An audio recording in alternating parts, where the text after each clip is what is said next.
Hi, everybody. Those of you that are just joining us, I'm going to be posting a link to our presentation in the chat. We're officially starting, I was going to say in 1 minute, but it is officially it is 10:50, so we're going to just go ahead and go through with it. Once again, thank you so much, all of you, for joining us. My name is Annette Estevil Perez, and I'm a relatively new program specialist here at OCPS for the Instructional Systems Department. Joining me, I have Dan Koch, who works for Apple, and he's an Apple specialist. And I also have Jamelia Smith, who's been hanging out in the chat as well, helping us answer questions. And then I saw one of my other colleagues join us, Nicole DePalma, as well. She also works for the IS team. So a little bit of background about myself. I'm a former reading coach and a CRT. I've always worked with secondary at either middle school or a high school. I briefly taught first grade for a whole summer in South Korea. So that's like a whole random thing, but that's my elementary background. But since I am reading endorsed, I do feel like I have a lot of experience with especially some of those pre-literacy skills and early literacy skills. So that's what our presentation is about today. It's how to make a simple game. And I'm using some of my previous content knowledge to make a game about literacy skills. So we're going to walk you guys through that. Some people have expressed earlier in other DCTL sessions that they don't feel comfortable with some of the technology. And I assure you that if you know your content, you can do this. This is really, really simple. I promise you. And again, if you have any questions at any time, please put it in the chat or even schedule some time with either myself or with Dan. We are willing to, sit with you on the phone or on Teams and walk you through something. So Dan, you want to introduce yourself? Let me make sure that I'm not on mute also, because it's the phrase of the century, right? Hi, everybody. My name is Dan. Thank you, Annette. I've been working with Annette since she joined the team. She's super awesome, and she's going to take you through a great presentation today. I just want to supplement by saying I have been working with Orange County kindergarten and first grade teachers, but also leaders and even students when I was in the old days able to visit schools and work with you all in PLC groups and co-teach with you all. I've been doing that since 2019. So if you have any questions, if you want to just do like a lesson study, if you want to design a lesson together around what the iPad can do for your students and make experiences for them, definitely throw me a line. I'll put my information in the chat, but I know that Annette already did. So feel free, please bother me, please text me, please ask me those questions and try to stump me. So I would love to help you out. So I will pass it over to Annette. Yes, stump Dan. Don't stump me, please. I'm already nervous. But anyway, just as a quick warning too, I am also recording this particular session. This is the last session of the day, and it will also be posted on the Canvas course as well. But again, everything I'm showing you, it's all linked in the Google Slides presentation, which we shared earlier, which I will share again in the chat. Anything that I talk about, I've either recorded a video or made a guide about it, and it's all linked there. I really tried to just get everything for you all in one place so that you don't have to hunt and look around for different things. So why use Keynote? Keynote is Apple's default presentation software. If you have used Google Slides, if you have used PowerPoint from Microsoft, you can use Keynote. It is very similar to those different applications or software, very similar. However, there's some differences that I think you will enjoy and which I have manipulated to make a really cool game for you guys. So Keynote is really easy to share with students. My personal favorite is that third bullet. You can add drawings, you can add photos, you can add video, you can add voice recordings right there in the moment. You don't have to have something pre-recorded and saved on your hard drive somewhere and then figure out how to add it to your presentation. No, you can just do that all in the moment. You could also have something pre-recorded, but I think it's pretty cool that you can just, think of something right there on the fly and add it in. That also makes it really helpful for student-based activities if they're doing an independent station and they can incorporate some of those things as well. You can use Keynote as part of an independent workstation. You can use it to create games. You can use it for publishing, like if you want the kids to make a book or a brochure about something. You could even use it to have them make like a basic movie or a cartoon, um, all sorts of really, really cool ideas I've seen out there. Okay. The other cool thing that I really enjoy about Keynote, same thing with Pages, is that you can work on it from iCloud.com. And if you've never used iCloud before, it's like it's kind of like Google Drive is the best comparison for it. But you can work on a web-based version of Keynote and also the other default Apple app, which is Pages. And I want to say Numbers is on there as well, which is their version of Excel. You can work on it from any website, or I'm sorry, any web browser on any device. So it doesn't have to be your iPad. So if you're like me and you want a gigantic screen, maybe you want to use your mouse and your keyboard, you can use iCloud and then just send yourself the file later to finish it up on your iPad and make it look really, really special. I know that Dan is going to bust in with his comment about using a mouse and a keyboard on the iPad. Yes, you could buy those things and get it for your iPad, but I'm cheap. What can I say, Dan? So, but that is a possibility. Some of you might have already a wireless mouse that has Bluetooth in it. You could totally connect that to your iPad as well. So don't let any of that stuff stop you. There's ways to be comfortable and to use this stuff. So when I first started thinking of this presentation, I thought it would be best to just make a game myself and show it to you guys. So I'm going to play for you a little YouTube video that I created of me demonstrating a treasure hunt game. I call it the treasure sound hunt. So the idea behind it is that it's like a phonemic awareness activity. So we're going to go ahead and play the game. And I highly suspect that when I started sharing my screen, I did not enable sound. So I'm going to quickly stop sharing and then reshare. I'm sure this never happens to you guys, right? So we're going to share screen 2.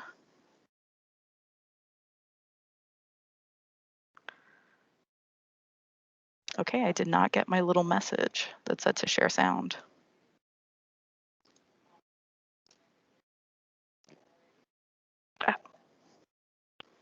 Ah, ho. I saw it, but I'm silly and I did not click on it. Technical difficulties, but we'll get it in 5 seconds. There we go. Okay. Ta-da. All right, so we're gonna play this YouTube video. And the reason I made it a video was number one, so that you guys could share this later on with your colleagues, if you wanted to demonstrate something to them, but also I tend to get carried away and talk a lot. So I feel that if I made a video, it would control my talking. Welcome. My name's Annette Estevil Perez, and I'm a program specialist in instructional systems right here in OCPS. I'm going to demonstrate a really easy game that I made using Keynote, which is a free presentation app on your iPad. So this particular game has a theme. It's a treasure hunt theme, maybe pirate themed, and we're going to practice using the phonemes p and ba. Okay, so some of the skills that we're learning are going to be to lock images, linking images, how to insert audio and pictures, and how to utilize those drawing tools in order to make a really easy and basic game. So I'm going to demonstrate these things. If you want additional details on how to do them, like a more specific guide, you can please check out my presentation. Okay, so this is the main slide. I just opened up my Keynote and I'm going to click on the play button at the top. That'll put it in presentation mode. So one of the things I did add was some fun little animation. So anytime you see an image moving around, that's animation. Okay, and here's a little map. Now all of these images that are on here, I got them straight from Keynote. iPad has a great I almost want to say warehouse, but a big collection of different objects and images that you could use. It's fantastic. You can flip them around, you can change the colors, you can resize them. Tons of great stuff. So I didn't have to leave the iPad to look for anything. So I added some animations, tried to get really fancy for you, added some footsteps. All right, but for this particular game, I made 3 activities. The first one is called P sounds. I'm going to click on that one. And this is really great if you have a question. Um, like multiple choice type of questions, things like that, this style is fantastic. This is what you call linking images. So each one of these images is linked to another slide in the Keynote presentation. Okay, and this is definitely a skill that I learned when I was using PowerPoint and Google Slides. It's not anything new, but it's a really easy way to make a game. So for this particular game, they need to identify whether the word that's represented has a "p" in the initial or final position. So let's look at the first one. That looks like a stop sign. Stop ends with a "p." So let's see what happens. And yes, I got it right. I'm going to click on my little home button. Takes me back there. How about bear? Buh starts with a buh. Let's see what happens. Oh, I'm wrong. Okay, so super easy. I just had to make 3 slides for this one with the pictures, and then 2 other slides that told them if they were correct or incorrect. Okay, I'm gonna click back on my little map. Okay, and that's gonna take me right back to the beginning. My second activity, it says "pu" and "bu" word sort, and I kind of started this one already, but essentially I made a little ocean at the bottom, okay, and I hid some pictures there. And that ocean, by the way, it's just 3 little pictures that I kind of locked together to make it look like an ocean. I think I looked for something that said wavy lines. Okay, and I'm going to hold this down so that I can get out of the presentation mode. There we go. And you click on a picture and drag it up. So I resized it. My upside down bicycle starts with a "buh." I have a pig, "puh." Okay, so again, you can't do the clicking and dragging in presentation mode, but it's really easy to get right out and just manipulate that. Okay, so I'm gonna get back in presentation mode, click on my little map. That's gonna take me back to the main page with the map. And our final activity is scratch off sounds. We're gonna use the drawing tool for this one. So the idea behind this is L. Conan boxes. Essentially, I created this page that has lots of different words and I segmented them. And over each segment, I hit it with a little square that I made out of the crayon drawing tool. And the point of this is that the student needs to sound out the word as they erase. Okay, so I can't do this from presentation, so I'm going to exit out. So usually the easiest way is to kind of double tap. Okay, come on, there we go. And plus sign, drawing. Okay, and this is my drawing toolbar. It's already on eraser, but if I wanted to draw, I could, select my drawing tool and I can choose colors and that sort of thing, but I'm going to use the eraser and we're going to sound out some words. So, p, ah, p, pop. Okay, same thing over here. Ah, p, mop. Okay, alternately, you could also have the students circle as opposed to erase, and they could use the drawing tools from this menu, or if you don't really want them to leave presentation mode, from presentation mode, if you hold, you get this funny looking little toolbar that appears at the bottom, has a laser pointer, but they also have a drawing tool as well here. So I can go pa, ah, pa, pop, sh, p, ship. Okay. Now, a lot of teachers that have viewed this presentation already, they ask me, oh, the sound isn't working on these little, buttons here. Well, those are actually placeholders. The instructions say record yourself saying each sound. So that's just really a reminder for the kids. And I will show you quickly how you can add sound, which is honestly one of my favorite features about Keynote. If you go to plus, you have this awesome menu of things that you can add. And it's really nice because you don't have to have things already saved. You can just do it in the moment, like record audio. So for record audio, if I click on that, I have that record thing at the bottom. I put it and I can record myself. So I can go, ah, p, mop. Okay. I can preview my file or I can just go ahead and insert it. So if I'm the student, once I have my little file, I can just put it right there. and I can review it myself, or if I'm the teacher, I can listen to the student and see whether or not they understood the concept of the Elkonin box and how to segment a word. Okay, so that was a really cool skill that showed you how to insert images, or in this case, audio, and how to use the drawing tool. And if you want more detailed instructions on how to do any of those skills, they're included in the presentation.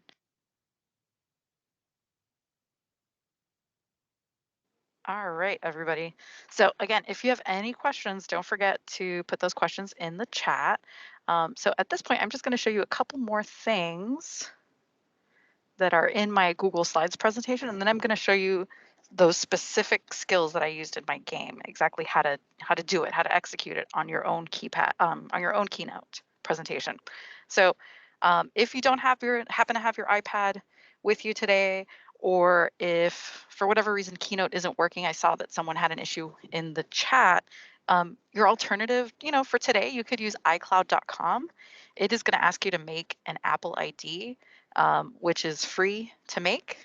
You might already have one, especially if you own an iPhone. You can just use that one. It's no big deal. But what's nice about iCloud.com is that you have a web-based version of Keynote on there, as well as Pages. So you can work on, a nice presentation on there. You can then email it to yourself on your iPad and, continue working on it there as well. You can also share it with your colleagues, which is pretty cool. So if you haven't checked it out, try using iCloud.com. Now, obviously, if you're having issues with your iPad, please, please, please put in a tech request. If you don't put in a tech request, obviously no one can help you with your iPad. So, but that's usually the first step, especially if you're missing the app. A lot of times what they'll have to do is they'll have to just wipe everything off the app and then re-download everything, which that will take a while. So I wouldn't recommend doing it right now. You can do it obviously at the end of the day, or you can ask your TSR to do it for you after you put in a ticket. Sometimes it, could be some other issues. We've seen some really odd ones come in. So don't forget, put in a ticket. And then I can cut and paste directions on how to do that into the chat, or Jamelia or Dan can as well. All right, so we're going to keep going. One of the biggest questions that I often get from teachers is, okay, I've made this really cool activity, but how do I share it? So I thought of a couple of different scenarios that we are often in as educators, and how we would share our beautiful creation with our kiddos. So first scenario is whole group instruction. So a lot of times maybe you've made a cool presentation and you want to just show it to the whole class, or you want to model an activity for them, or you want to do a demo of the game that you created with the kids, just like I did with you guys in my video. So one of the easiest ways I thought of was just using Microsoft Teams. Now, if you've never logged in with more than one device on Microsoft Teams, it's I promise you it's pretty easy to do. That purple link that's in the slide right there on the screen, that'll take you to a guide that walks you through all the steps that you have to do. It's not very many. It's a one-page guide. Essentially, what I'm going to do today for you is I'm going to use two devices. So right now I'm logged in with my computer and I'm wearing some headphones with a microphone, and that's how I'm speaking to you. But in a little while, I'm going to start, showing you things on my iPad as well. So I'm just going to log in again to Microsoft Teams, but this time from my iPad. So it takes a little bit of practice. One, warning I will give you guys is that if you have a lot of notifications popping up on your iPad, like for your email, things like that, please, please, please, you might want to disable those notifications, because obviously when you're sharing with kids, you might not want, sensitive emails popping up in the screen. FYI, little warning there. But my other recommendation for you would be that primary device, the one that you're going to use for your microphone, with the kids, I would recommend choosing either whatever laptop or presentation station you have that's connected to your smartboard, because not only can you do it whole group, but if you have it connected to your smartboard, the kids also wouldn't necessarily need their iPad and they can focus, all the attention on you, which I know that a lot of us might want. So that's something to think about. Okay. And then also when you're using your iPad to share, you can have it connected in such a way that you don't use the audio off of the iPad. So that's really nice as well. The other scenario I thought of was using this as an independent activity. the easiest way of getting this to everybody, whether they're face-to-face or they're at home, is by posting your activity on Canvas. You can make this as an assignment where they have to download the file, and they can download a Keynote or Pages file very easily onto their iPad. I assure you they are able to do it. The alternative is just creating a page where you have posted that file. And that might be for something that you don't necessarily want to grade later on. You just want them to have your activity to practice with. You know, maybe you made a set of flashcards with sight words or something on it, or math facts, and it's just for practice. You don't want to grade it. You can just make it a page. So that's another consideration as well. And you can do all sorts of other cool things as well. Use the discussion boards and, you know, quizzes. They can download a file off of that as well. Okay, and then we have some other options that are really just for our face-to-face students. Apple Classroom and AirDrop, there's ways to share on there as well. So, but again, that's just for the kiddos that are right in front of you. And if you need more information about that, there's links on there as well to some guides or a video of how to use the product. Okay.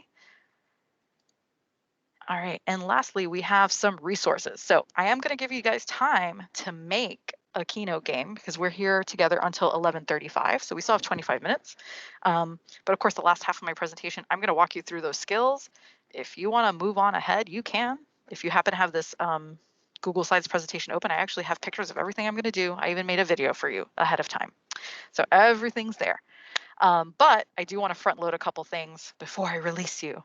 So resources, this page, I have several things linked on here.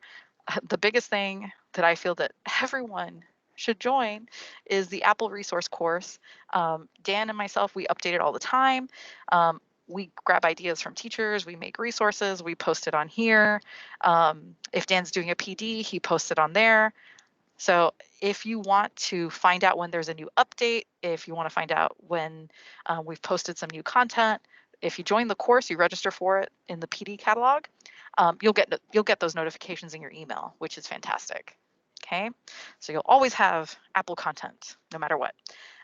There's other things on there that are really cool. I've made some templates for different subject areas, and then links to all sorts of different guides to help you out. So if you have questions about Canvas, like you're not sure how to upload an assignment, or you need information on how to get kids to download something, I've made a guide for that.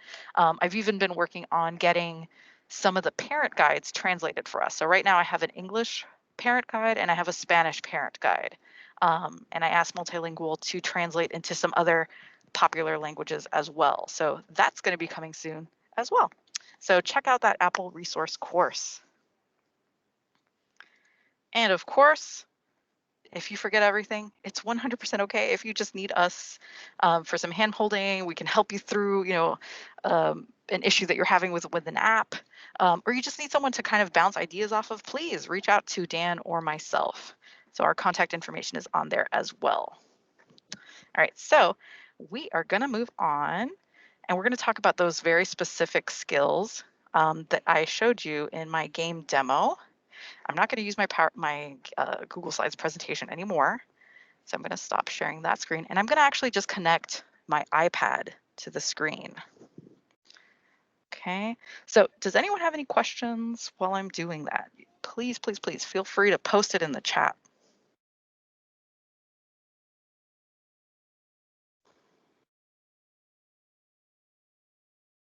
All right, so now you guys will see my iPad. It's starting to broadcast. And I promise you, after you do this the first time, you will be an expert, I promise.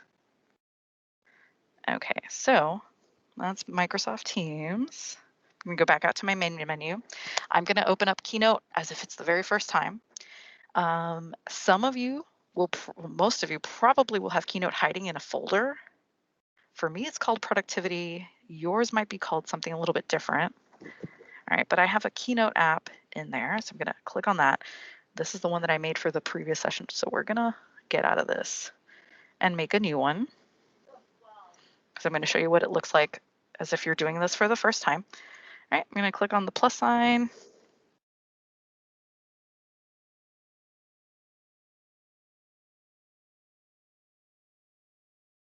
There we go. Okay, and I'm gonna make a brand new presentation and it's gonna be basic white. You can obviously get much more fancy than me, but I'm gonna just show you what this looks like with a very plain looking backdrop. All right, and so what I'm doing, I'm just adding a whole bunch of blank slides. I'm clicking on this plus sign at the bottom, and I'm really just doing that to save some time. All right, so the first skill that we're going to look at is how to insert an image. This is usually the basis for every game. Maybe you want a beautiful background. Maybe you're making a multiple choice type of activity. You want a lot of pretty pictures.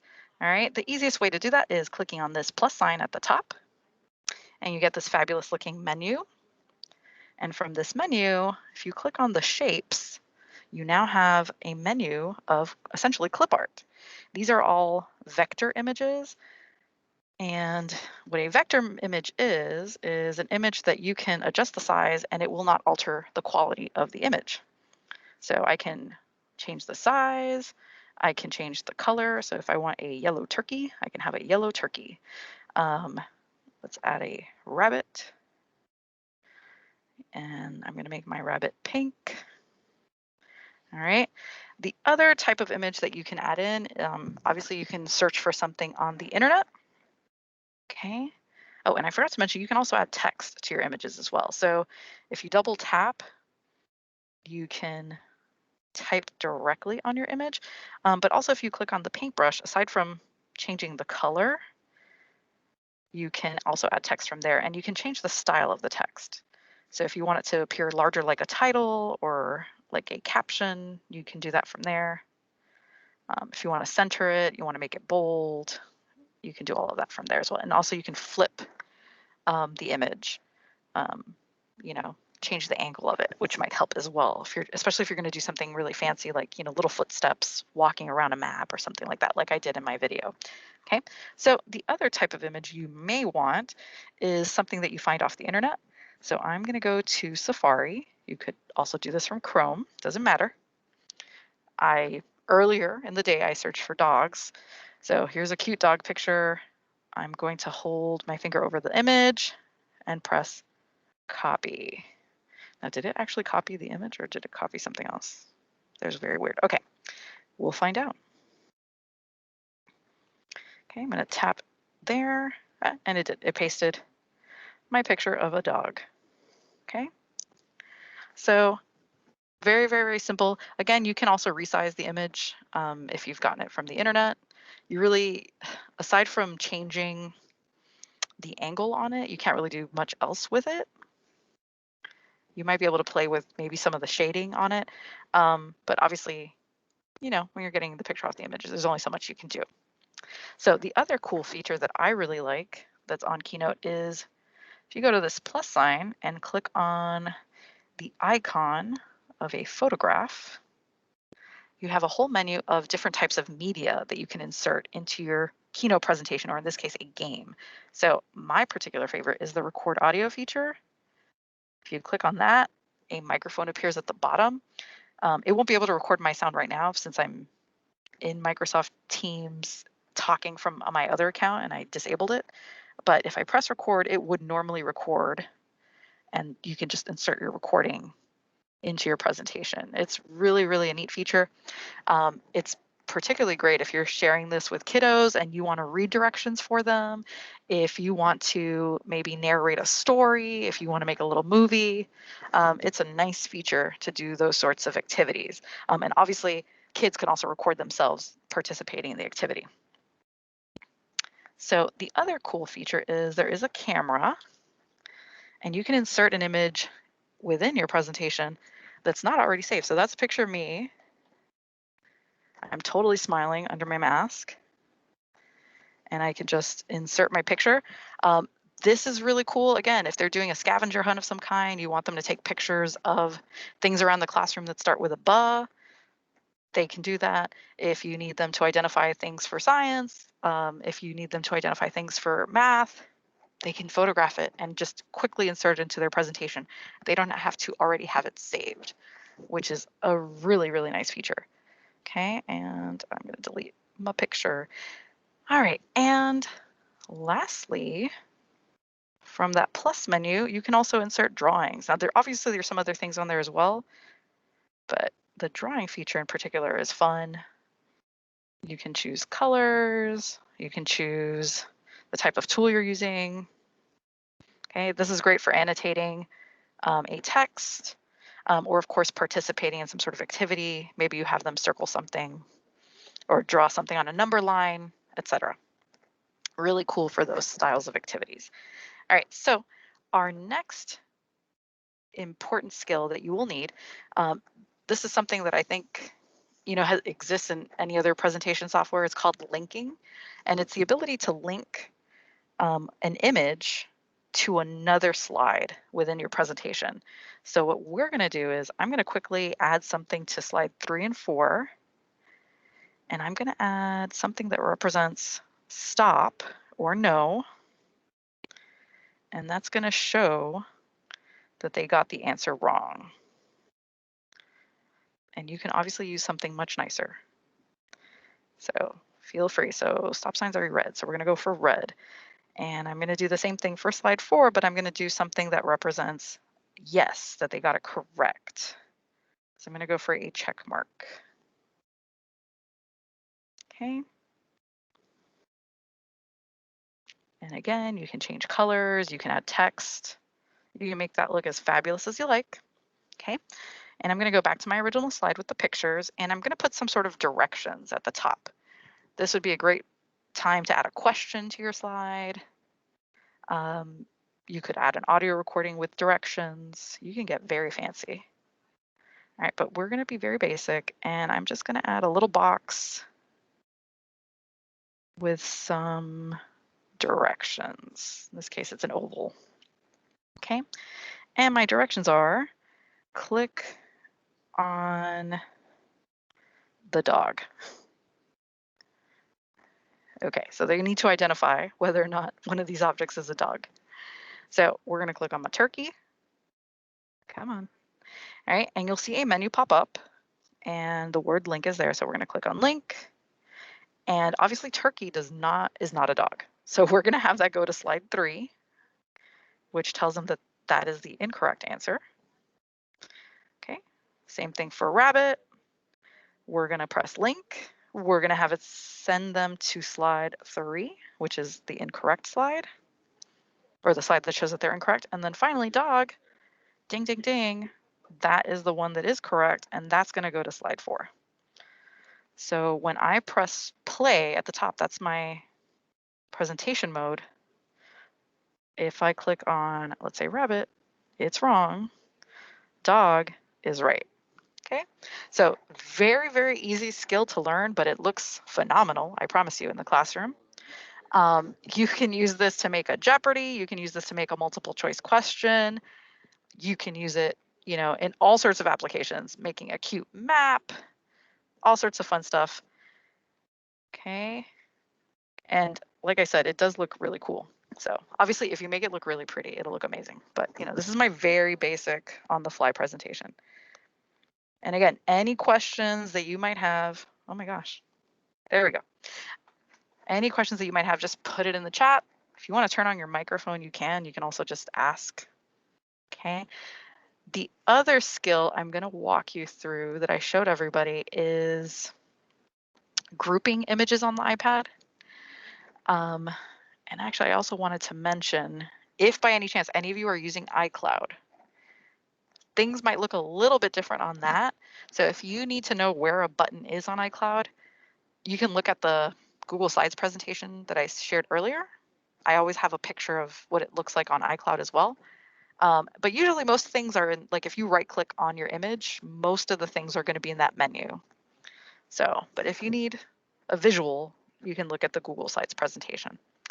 All right, so we are going to talk about grouping and locking next. So I'm going to add some images, and we're going to do, last time I did a tree and a bird, and so we're going to just do the same thing. So I've chosen a tree, and I'm going to add a bird to my tree. Let's go for an owl this time. Okay, that owl is much bigger than my tree, so we're going to make the tree bigger.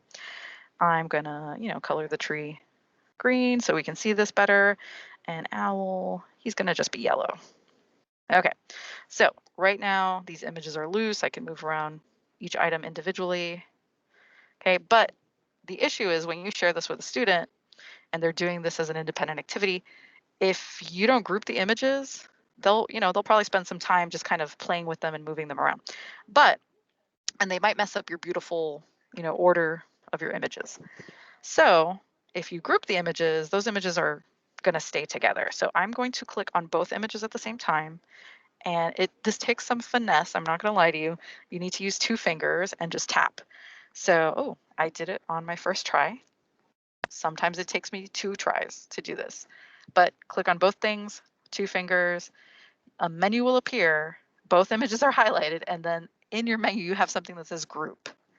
So you're going to click on group, and now those images are together. They're best friends. So if I move them around, they go together. Okay? So if you haven't tried grouping images on an iPad, 2 fingers. That's the way to do it. If you don't, you're going to spend some time struggling. Okay?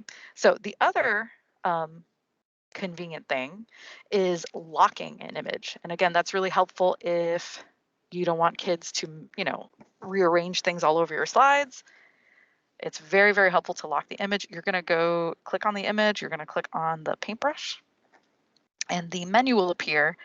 And if you don't already see it, you want the menu that says arrange. And then from there, you will click on lock.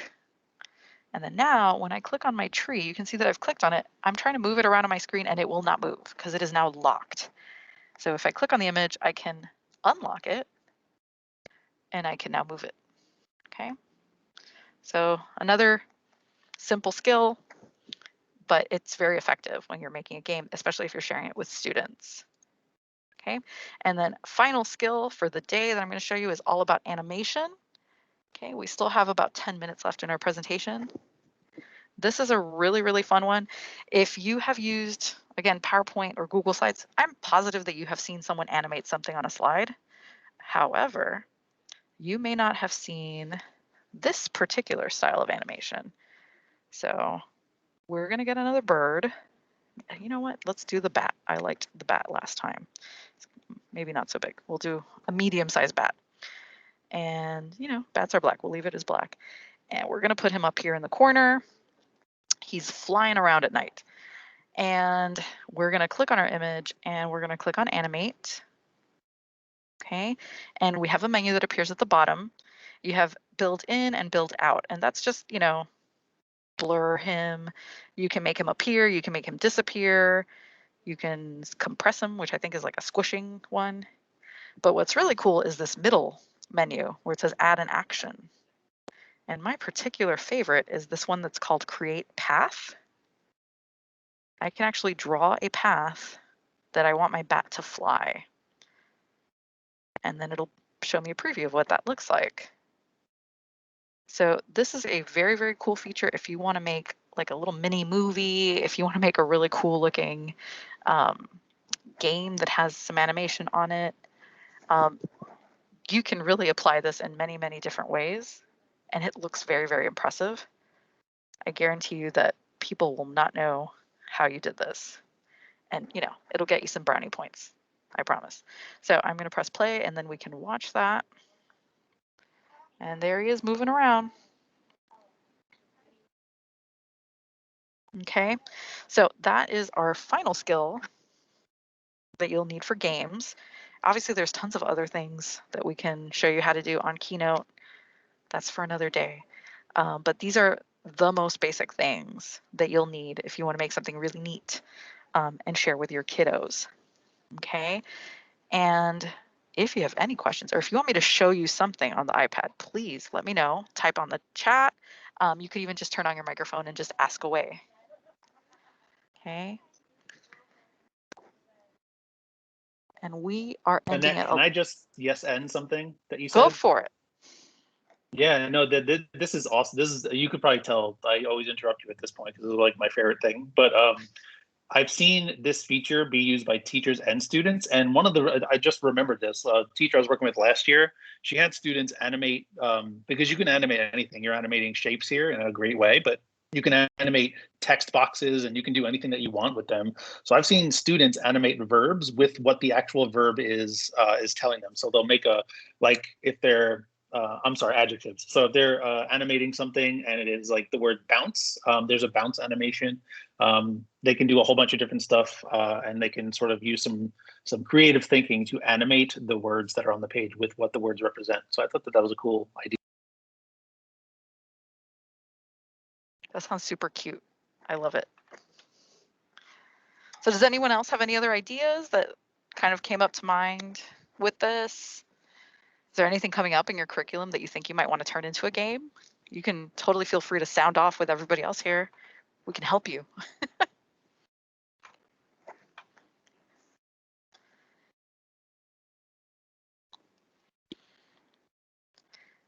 I'm going to go back into my Google Slides presentation. If you have not already checked it out, all of those skills, I did put photos of how I did everything, and there's even a video of me doing all of this. So if you really want to hear my voice, you can. And again, if you just need some one-on-one time from Dan or myself, reach out to us. We are super available to help anybody who needs help with the iPads. Dan in particular, his specialty is anything Apple. So whether it's the iPad or whether you're a media specialist and you're thinking about buying some technology for your teachers, in addition to those iPads, Dan is your man. Dan is the man. And then anything OCPS-ish, any software like Canvas, Microsoft Teams, any of the particular little apps that are downloaded on your iPad, like Nearpod, anything else, I could help you out with that as well. All right, and again, if you just need someone to bounce ideas off of, we're super available for that as well. All right, and I'm going to post a link to the Canvas page, which has the discussion board. So of course you can post your product there. Okay. I already dropped it in it. Oh, you're the best. Thank you, Jamelia.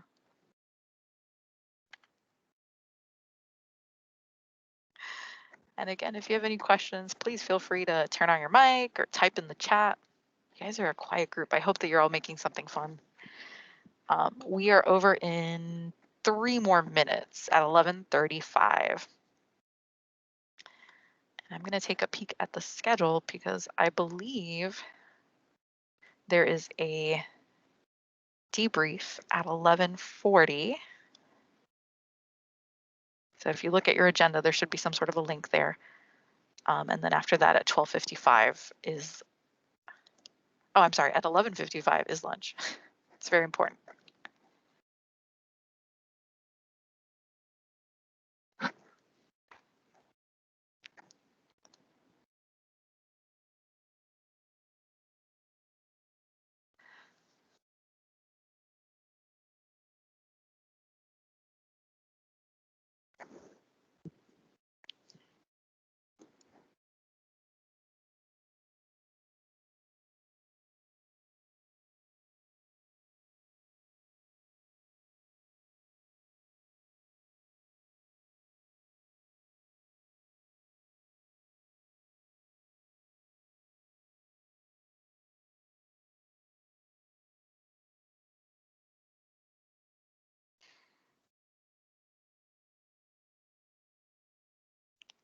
And again, if you want us to show you something, let us know. Type in the chat. You could turn on your microphone too. We really appreciate you guys choosing to come to our breakout session today.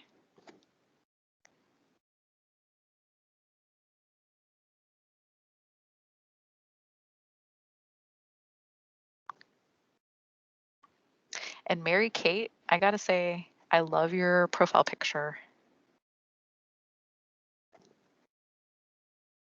Is that your wedding dress by any chance?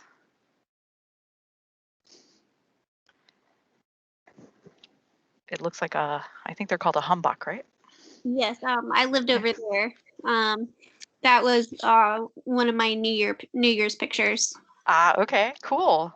I lived in Korea too for a whole summer, but did you teach? No, I was a student.